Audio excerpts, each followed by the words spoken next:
نبی پاک علیہ السلام سے ہم سب کو بے انتہا محبت ہے، اور یہ ایمان کی جان ہے۔ نبی پاک سے محبت نہیں تو ایمان بھی کمپلیٹ نہیں ہوتا۔ اور جب نبی پاک علیہ السلام کو تکلیف پہنچے یا نبی پاک علیہ السلام کو کسی طرح کی کوئی ایذا پہنچے تو یقیناً جب امتی اس کو پڑھتا ہے، سنتا ہے، تو دل پر بھی تکلیف ہوتی ہے۔ ایک ایسا ہی واقعہ جس میں ہمارے آقا علیہ السلام کو تکلیف پہنچائی گئی، نبی پاک علیہ السلام پر جادو کیا گیا۔ ناظرین، آج یہ واقعہ ہم سنیں گے، اور یہ قرآنی واقعہ ہے، اور اس کے ذریعے بہت ساری باتیں بھی سنیں گے۔ جادو کے بارے میں بڑے مسکنسیپشن ہیں لوگوں کے ذہنوں میں، اور سمجھتے ہیں کہ جادو کا توڑ کرنے کے لیے بڑے عجیب و غریب عمل کرنے پڑیں گے، بڑے گناہوں والے کام کرنے پڑیں گے، اللہ کی ناراضگی والے کام بھی لوگ کرنے کے لیے تیار ہو جاتے ہیں، حرام اور ناجائز کام کرنے کے لیے تیار ہو جاتے ہیں، اور سمجھتے ہیں کہ اس سے جادو سے بچا جا سکے گا۔ البتہ جادو کروانے کے لیے بھی لوگ بڑے ہی ناجائز اور حرام کام کرتے ہیں، جو کہ جہنم میں لے جانے والے کام ہوتے ہیں۔ اللہ مجھے اور آپ کو ہمیشہ جادو ٹونے آصف سے محفوظ رکھے، ہر قسم کی بلاؤں سے محفوظ رکھے، اور آج قرآن کے ذریعے سمجھیں گے کہ جادو کا علاج کیا ہے، جادو ہو جائے تو بچا کیسے جا سکتا ہے، اور نبی پاک علیہ السلام پر جب جادو ہوا تھا، جادو کرنے کی کوشش کی گئی تھی، اس کا نتیجہ کیا نکلا۔ ناظرین، توجہ کے ساتھ آپ نے سلسلے میں شامل رہنا ہے۔ روایت یہ ہے کہ لبید بن عاصم یہودی اور اس کی بیٹیوں نے نبی پاک علیہ السلام پر جادو کر دیا، جس کا اثر پیارے آقا علیہ السلام کے جسم پر نمودار ہوا۔ طبیعت شریف جو ہے وہ کچھ ناساز ہونے لگی، آپ کے قلب، آپ کی عقل مبارک اور آپ کے اعتقادات پر کوئی اثر نہ ہوا، صحت مبارک پر تھوڑا سا اثر ہوا۔ چند روز بعد حضرت جبریل امین بارگاہ رسالت میں حاضر ہوئے اور عرض کی، یا رسول اللہ صلی اللہ علیہ وسلم، ایک یہودی نے آپ صلی اللہ علیہ وسلم پر جادو کر دیا ہے، اور جادو کا جو سامان ہے وہ فلاں کنویں میں ایک پتھر کے نیچے دبا ہوا ہے۔ سرور کائنات علیہ السلام نے حضرت علی مولائے کائنات شیر خدا کرم اللہ تعالی وجہ الکریم کو بھیجا، انہوں نے کنویں کا پانی نکالا اور پتھر اٹھایا تو اس کے نیچے سے کھجور کے گھابے کی تھیلی برآمد ہوئی، یعنی کھجور کے جو چھلکے ہوتے ہیں اس طرح کی تھیلی برآمد ہوئی، اور اس میں نبی پاک علیہ السلام کے منہ مبارک جو کنگھی سے ٹوٹے تھے، اور کنگھی کے ٹوٹے ہوئے کچھ دندانے، اور ایک ڈور یا کمان کا چلہ جس میں 11 گٹھانے لگی ہوئی تھی، اور ایک موم کا پتلا تھا جس میں 11 سوئیاں چبھی ہوئی تھی۔ یہ سب سامان پتھر کے نیچے سے نکلا، اور یہ مولا علی کرم اللہ تعالی وجہ الکریم یہ سارا سامان لے کر نبی پاک علیہ السلام کی بارگاہ میں آ گیا۔ اس کے بعد سبحان اللہ، اب اس کا توڑ کیسے آیا، اس کا علاج کیسے ہوا، اس کا حل کیا نکلا؟ جبریل امین اللہ تبارک و تعالیٰ کی بارگاہ سے سورہ فلق اور سورہ ناس لے کر حاضر ہوئے، یعنی اب جو سورہ فلق اور سورہ ناس ہے وہ نازل ہوئی، اور ان دونوں صورتوں کو ملائیں تو ناظرین اس میں 11 آیتیں ہیں، ہر ایک آیت کے پڑھنے سے ایک ایک گرہ کھلتی جاتی تھی، یہاں تک کہ سب گرہیں کھل گئیں، اور پیارے آقا علیہ السلام بالکل شفا یاب ہو گئے۔ سبحان اللہ، سبحان اللہ۔ ناظرین، اب اس واقعے سے بہت ساری باتیں میں نے اور آپ نے سیکھنی ہیں۔ پہلی بات یہ ہے کہ یہ بخاری شریف میں ہے کہ پیارے آقا علیہ السلام جب بستر شریف پر تشریف لاتے تو اپنے دونوں ہاتھوں پر دم کرتے، اور اپنے سر سے پاؤں تک پورے جسم پر اپنے ہاتھوں کو پھرایا کرتے، جہاں تک دست مبارک پہنچ سکتے یہ عمل 3 مرتبہ فرماتے، یعنی نبی پاک علیہ السلام ان دونوں صورتوں کا اپنے اوپر بھی دم کیا کرتے۔ اور ایک اور جگہ پر بھی یہ ہے، حدیث عائشہ رضی اللہ تعالیٰ عنہا میں ہے کہ جب نبی پاک علیہ السلام کے گھر والوں میں سے کوئی بیمار ہوتا تو آپ علیہ السلام ان دونوں صورتوں کو پڑھ کر اس پر دم فرمایا کرتے۔ تو یہ نبی پاک کے معمول میں تھا۔ تو آج اگر ہم میں بھی کوئی بیمار ہو جائے، فیملی میں کوئی بیمار ہو جائے، اپنے آپ کو من آفتوں سے بچانا چاہتے ہیں تو اول آخر 3 بار درود پاک پڑھیں، سورہ فلق اور سورہ ناس کی تلاوت کریں، اپنے ہاتھوں پر دم کر کے اپنے جسم پر پھیر لیں، کسی مریض پر دم کر دیں، انشاءاللہ اس کی برکت ملے گی۔ یہاں ایک اور مسئلہ بھی سیکھنے کو ملے گا کہ تعویذات اور عملیات میں جس میں کوئی لفظ کفر و شرک کا نہ ہو وہ جائز ہے۔ اسی طرح گنڈے بنانا اور ان پر گرہیں لگا کر آیات قرآن اور اسماء الہیہ پڑھ کر پھونک مارنا بھی جائز ہے، یعنی تعویذات اگر شرک سے پاک ہیں، اگر کفریہ کلمات سے پاک ہیں تو وہ کرنے میں کوئی حرج نہیں، وظائف کرنے میں کوئی حرج نہیں، یہ قرآن و حدیث سے ثابت ہے اور آپ نے یہ سنا۔ ناظرین، سیکھنے کو کیا مل رہا ہے؟ خلاصہ یہ ہوا کہ سورہ فلق یعنی قل اعوذ برب الفلق اور قل اعوذ برب الناس، یہ دونوں صورتیں جن اور شیاطین، نظر بد اور آسیب اور تمام امراض خصوصاً جادو ٹونے کا مجرب علاج ہے۔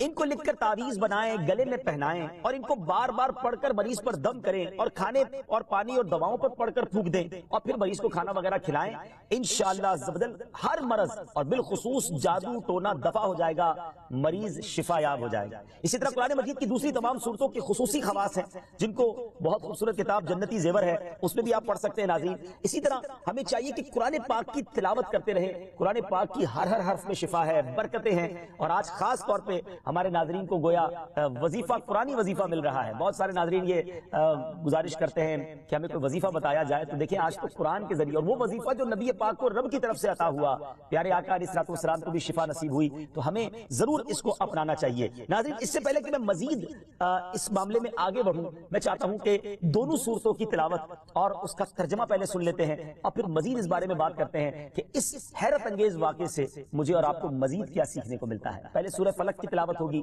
سورہ ناس کی تلاوت ہوگی. میں یہاں ایک اور بات بھی کہنا چاہوں گا. کچھ لوگ یہ کہتے ہیں جناب ہم وظیفہ کرتے ہیں, اثر نہیں ہوتا, برکت نہیں ملتی. پہلے یہ چیک کر لیں کہ آپ کے مخارج ٹھیک ہیں, آپ تلاوت صحیح مخارج کے ساتھ کرتے ہیں. تو اب جو تلاوت آپ سنیں گے نا, تو اس میں یہ بھی چیک کر لیں کہ آپ کیا اسی طرح کے تلفظ کے ساتھ پڑھتے ہیں, اور اگر مسٹیک کر رہے ہیں تو قرآن پاک صحیح طریقے سے پڑھیے, پھر دیکھیے اس کی کیسی برکتیں ملتی ہیں. آئیے سورہ فلق اور سورہ ناس کی تلاوت اور اس کا ترجمہ. قل اعوذ برب الفلق من شر ما خلق ومن شر غاسق اذا وقب ومن شر النفاثات في العقد ومن شر حاسد اذا حسد. تم فرماؤ میں اس کی پناہ لیتا ہوں جو صبح کا پیدا کرنے والا ہے, اس کی سب مخلوق کے شر سے, اور اندھیری ڈالنے والے کے شر سے جب وہ ڈوبے, اور ان عورتوں کے شر سے جو گروہ میں پھونکتی ہیں, اور حسد والے کے شر سے جب وہ مجھ سے جلے. قل اعوذ برب الناس ملک الناس الہ الناس من شر الوسواس الخناس الذي يوسوس في صدور الناس من الجنة والناس. تم کہو میں اس کی پناہ میں آیا جو سب لوگوں کا رب, سب لوگوں کا بادشاہ, سب لوگوں کا خدا, اس کے شر سے جو دل میں برے خطرے ڈالے اور دبک رہے, وہ جو لوگوں کے دلوں میں وسوسے ڈالتے ہیں, جن اور آدمی. ناظرین, سورہ فلق اور سورہ ناس کے بے شمار فضائل و برکات ہیں. ایک اور حدیث پاک سنیے. حضرت عبداللہ بن خبیب رضی اللہ تعالیٰ عنہ فرماتے ہیں کہ ہم پر ہلکی بارش ہوئی اور اس وقت اندھیرا چھایا ہوا تھا, اور ہم پیارے آقا علیہ الصلوۃ والسلام کا انتظار کر رہے تھے کہ وہ آ کر ہمیں نماز پڑھائیں. پھر نبی پاک علیہ الصلوۃ والسلام ہمیں نماز پڑھانے کے لیے تشریف لائے اور ارشاد فرمایا پڑھو. میں نے عرض کی کیا پڑھوں؟ ارشاد فرمایا صبح و شام 3 بار قل هو اللہ احد, قل اعوذ برب الفلق اور قل اعوذ برب الناس پڑھو. ان کی تلاوت کرنا تمہیں ہر بری چیز سے بچائے گا. چلیں ایک اور وظیفہ مل گیا, سورہ اخلاص کو بھی شامل کر لیں. تو صبح و شام پڑھیں تو انشاءاللہ بری آفتوں سے, مصیبتوں سے, جادو ٹونے سے, آسیب سے, ان طرح کی بلاؤں سے انشاءاللہ محفوظ رہیں گے. ناظرین, یہاں کچھ مسائل بھی سیکھ لیتے ہیں. حضرت اسماء بنت امیس رضی اللہ تعالیٰ عنہ نے عرض کی یا رسول اللہ صلی اللہ تعالیٰ علیہ وسلم, جعفر کے بچوں کو جلد نظر ہوتی ہے, کیا مجھے اجازت ہے کہ ان کے لیے عمل کروں؟ نبی پاک علیہ الصلوۃ والسلام نے اجازت عطا فرمائی. تو سیکھنے کو یہ ملا کہ تعویذ اور عملیات جن میں کفر و شرک نہ ہو, کوئی کلمہ ناجائز نہ ہو, تو اس میں جو ہے وہ تعویذ کرنا, عمل کرنا جائز ہے, اور خاص کر وہ عمل جو آیات قرآنیہ سے کیے جائیں یا احادیث میں وارد ہوئے ہوں. اسی طرح چند مسائل بھی سیکھنے کو ملے. یہ دونوں صورتیں جو ہیں ان کے شان نزول سے ہمیں معلومات کیا ملتی ہیں. نمبر 1, جادو اور اس کی تاثیر حق ہے. کچھ لوگ جادو کا انکار کر دیتے ہیں, یہ درست نہیں ہے. جادو اور اس کی تاثیر حق ہے کیونکہ قرآن میں اس کا ذکر ہے, اور نبی پاک علیہ الصلوۃ والسلام پر بھی آپ کی صحت مبارک پر اس کا اثر ہوا. نمبر 2, نبی کے جسم پر جادو کا اثر ہو سکتا ہے, جیسے تلوار, تیر اور نیزے کا بھی اثر ہوتا ہے. یہ شان نبوت کے خلاف نہیں ہے. ہاں, ایسا اثر نہیں ہو سکتا کہ جس سے نبوت کے متعلقہ امور میں خلل آ جائے. حضرت موسیٰ علیہ السلام کے مقابلے میں جادوگر بالآخر اس لیے فیل ہوئے کیونکہ وہاں جادو سے معجزے کا مقابلہ تھا, ورنہ حضرت موسیٰ علیہ السلام کے خیال پر بھی اس جادو نے اثر کیا کہ ان کو خیال ہوا کہ یہ لاٹھیاں, رسیاں چل رہی ہیں. نبی کریم علیہ السلام کے خیال پر بھی اسی طرح یہی اثر ہوا تھا. نمبر 3, جادو کو دور کرنے میں سورہ فلق اور سورہ ناس کو خصوصی تاثیر حاصل ہے. نمبر 4، جادو ٹونے اور عملیات اور اثرات اور بیماریوں کو ختم کرنے کے لیے قرآن پاک کی صورتوں اور آیتوں کو استعمال کیا جا سکتا ہے، اور بخاری شریف میں سورہ فاتحہ کو اس مقصد کے لیے استعمال کرنے کا بیان موجود ہے۔ تو سورہ فاتحہ کو سورہ شفا بھی کہا جاتا ہے، تو یہ بھی شفا کے لیے بڑا مجرب اور بڑا پیارا وظیفہ ہے۔ ناظرین، یہ چند باتیں تو ہم نے اس واقعے کے متعلق سیکھی، سورہ فلق اور سورہ ناس کے کچھ فضائل بھی سنے۔ میں یہاں ایک اور بات بھی کرنا چاہتا ہوں کہ آج کل پرابلم یہ ہو گیا ہے کہ اتنے عاملین آ گئے ہیں، اتنے عمل کرنے والے لوگ آ گئے ہیں، اتنے بورڈ ہمارے شہروں اور وطن میں لگ جاتے ہیں کہ ایسا لگتا ہے ہر دوسرے آدمی پہ جن ہے یا اس پہ جادو ہو گیا ہے۔ خدا را جھوٹے عاملین سے اپنے آپ کو بچائیے۔ اگر جینے کی تمنا ہے تو کچھ پہچان پیدا کر، لوگوں کے گھر بک جاتے ہیں، لوگوں کی عزتیں پامال ہو جاتی ہیں، عجیب ماحول ہو گیا ہے۔ کچھ بد نصیب تو وہ ہیں جو کسی کو تباہ کرنے کے لیے جادو کروانے جاتے ہیں اور ہزاروں لاکھوں روپے خرچ کرتے ہیں، اور پھر بیچارے کچھ جب بیمار ہو جاتے ہیں تو اپنا بعض اوقات ڈاکٹری مسئلہ ہوتا ہے اور وہ بھی کسی عامل کے ہتھے چڑھ جاتے ہیں، اور وہ کہتا ہے جناب آپ کے گھر میں بہت برا عمل ہوا ہے، فلاں جگہ کوئی چیز دبی ہوئی ہے، اور اس کو اب سنبھالنے کے لیے، اس کو نکالنے کے لیے اتنے بکرے چاہیے، اتنے مرغے چاہیے، اتنے انڈے چاہیے، قبرستان میں یہ عمل کرنا ہوگا، اور پھر غریب آدمی اپنی چیزوں کو بیچ بیچ کر ہزاروں لاکھوں روپے دے دیتے ہیں اور خاندان کے خاندان ٹوٹ جاتے ہیں۔ ایسا نہ کریں پلیز، ایسا نہ کریں، بلکہ میں تو ان عاملین سے بھی گزارش کروں گا کہ حلال روزی کی طرف آئیں۔ دعوت اسلامی نے بڑا شاندار ایک انداز اختیار کیا، اللہ سلامت رکھے دعوت اسلامی کے مدنی ماحول کو۔ ناظرین، آپ سوچ رہے ہوں گے کہ پھر ہماری بیماریوں کے لیے ہم تعویذ کس سے لیں، ہم یہ وظائف کہاں سے لیں؟ آپ کی دعوت اسلامی ہے نا، الحمدللہ دعوت اسلامی کا ایک شعبہ ہے جس کا نام ہی مکتوبات و تعویذات عطاریہ ہے۔ اس میں آپ کو بغیر کسی فیس کے، جی ہاں بغیر کسی فیس کے، لاکھوں لاکھ تعویذ ہر مہینے ناظرین یہاں سے دیے جاتے ہیں، پوسٹ بھی کیے جاتے ہیں، کوریئر بھی کیے جاتے ہیں، اس کی بھی کوئی فیس نہیں لی جاتی۔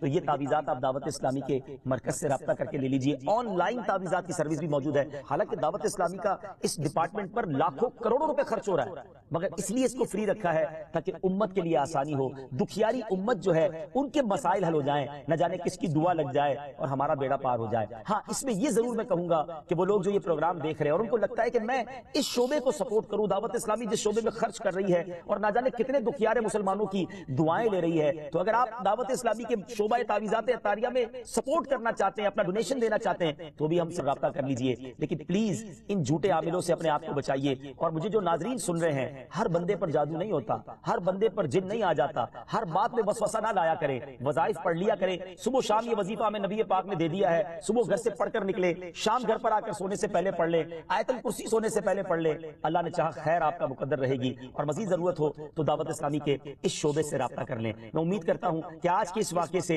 ہمیں یہ سیکھنے کو ملا کہ قرآنی وظائف کی کیا اہمیت ہے، اور جائز وظائف کرنے میں، تعویذات کرنے میں کوئی حرج نہیں۔ آخری بات، نبی پاک علیہ السلام کو پتہ چل گیا، جبریل امین نے بتا دیا کہ جادو کس نے کیا، مگر نبی پاک علیہ السلام نے بدلہ نہیں لیا، سزا نہیں دی۔ اس لبید بن عاصم کو، اس کی جو بچیاں تھیں، جو بھی لوگ تھے جادو کرنے والے، سب کو معاف کر دیا۔ اللہ اکبر! انہیں پتہ چل جاتا تھا کہ کس نے ظلم کیا ہے، پھر بھی معاف فرماتے، اور ہم شک کی بنیاد پر بدلہ لے لیتے ہیں۔ کوئی عامل کہہ دیتا ہے تمہارے گھر میں سین نام کی کوئی عورت ہے، اس نے یہ کیا ہے، اب جتنے سین نام والے ہیں سب کے ساتھ بدگمانی شروع، جب سے سب سے لڑائی شروع، سب کے بارے میں برا سوچنا شروع۔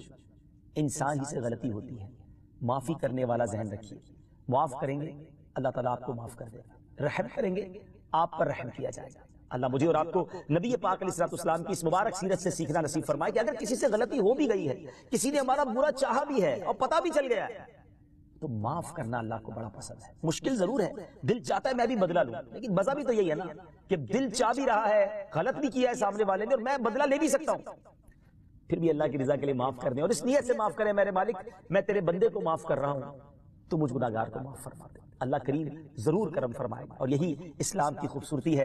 اللہ مجھے اور آپ کو معافی اور درگزر کا ذہن نصیب فرمائے۔ ہمارے سلسلے پیغام قرآن میں ہم یہی کوشش کرتے ہیں کہ قرآن پاک سے کوئی میسج، کوئی پیغام آپ کی طرف بڑھایا جائے۔ تو آج الحمدللہ آپ کے لیے یہ پیغام تھا کہ قرآن پاک پڑھیے، اس پر عمل کیجئے، اس کو پڑھ کر اپنے اوپر دم بھی کیجئے، اور پھر کسی سے غلطی ہو جائے تو معاف بھی کیجیے۔ وقت ہوا ہے ایک اگلے سیگمنٹ کا، جس کا نام ہے تعارف قرآن۔ ناظرین، وقت ہوا ہے ہمارے بہت ہی خوبصورت سیگمنٹ تعارف قرآن کا، اور آج تعارف قرآن میں ہم قرآن پاک کی انہی دو سورتوں کی بات کریں گے جس کا ذکر ہم نے اپنے سلسلہ پیغام قرآن میں کیا، یعنی سورہ فلق اور سورہ ناس۔ سب سے پہلے بات کرتے ہیں سورہ فلق کی۔ سورہ فلق مدینہ منورہ میں نازل ہوئی، اور ایک قول یہ ہے کہ مکہ مکرمہ میں نازل ہوئی۔ پہلا قول زیادہ صحیح ہے کیونکہ اس کے شان نزول سے اسی کی تائید ہوتی ہے۔ رکوع اور آیات کی تعداد، اس صورت میں 1 رکوع اور 5 آیتیں۔ فلک نام رکھنے کی وجہ، فلک کے کئی معنی ہیں اور یہاں اس سے مراد صبح ہے، اور چونکہ اس صورت کی پہلی آیت میں لفظ موجود ہے اس مناسبت سے اسے سورہ فلک کہتے ہیں۔ پیارے آقا علیہ الصلوۃ والسلام نے ایک بار اس سورت کے بارے میں ارشاد فرمایا، کیا تم نے نہیں دیکھا کہ آج رات مجھ پر ایسی آیتیں نازل ہوئی ہیں جن کی مثل نہیں دیکھی گئی؟ وہ آیتیں قل اعوذ برب الفلق سورت کے آخر تک اور قل اعوذ برب الناس سورت کے آخر تک ہے۔ سبحان اللہ۔ تو اس سورت کے بارے میں بڑے فضائل نبی پاک علیہ الصلوۃ والسلام نے ارشاد فرمائے۔ ایک بار حضرت عابس جوہنی رضی اللہ تعالیٰ عنہ سے روایت ہے کہ نبی پاک علیہ الصلوۃ والسلام نے ارشاد فرمایا، میں تمہیں وہ کلمات نہ بتاؤں جو شریر جنات اور نظر بد سے اللہ تعالیٰ کی پناہ طلب کرنے میں سب سے افضل ہے؟ انہوں نے عرض کی، یا رسول اللہ صلی اللہ علیہ وسلم کیوں نہیں، آپ ضرور بتائیے۔ ارشاد فرمایا وہ کلمات یہ دونوں صورتیں ہیں، قل اعوذ برب الفلق اور قل اعوذ برب الناس۔ سبحان اللہ سبحان اللہ۔ اب آئیے سورہ ناس کے بارے میں کچھ سن لیتے ہیں، اس کی فضیلت بھی جان لیتے ہیں۔ سورہ ناس جو ہے ناظرین، یہ قرآن پاک کی ترتیب کے لحاظ سے سب سے آخری سورت ہے۔ اس کا مقام نزول، سورہ ناس زیادہ صحیح قول کے مطابق مدنی ہے۔ اس سورت میں 1 رکوع اور 6 آیتیں ہیں۔ الناس نام رکھنے کی وجہ، عربی میں انسانوں کو الناس کہتے ہیں اور اس سورت کی پہلی آیت میں لفظ موجود ہے، اس مناسبت سے اسے سورہ الناس کہتے ہیں یا اسے سورۃ الناس کہتے ہیں۔ سورۃ الناس کے مضامین، اس سورہ مبارکہ میں ان جنات اور انسانوں سے اللہ تعالیٰ کی پناہ مانگنے کی تعلیم دی گئی ہے جو لوگوں کے دلوں میں وسوسے ڈالتے ہیں۔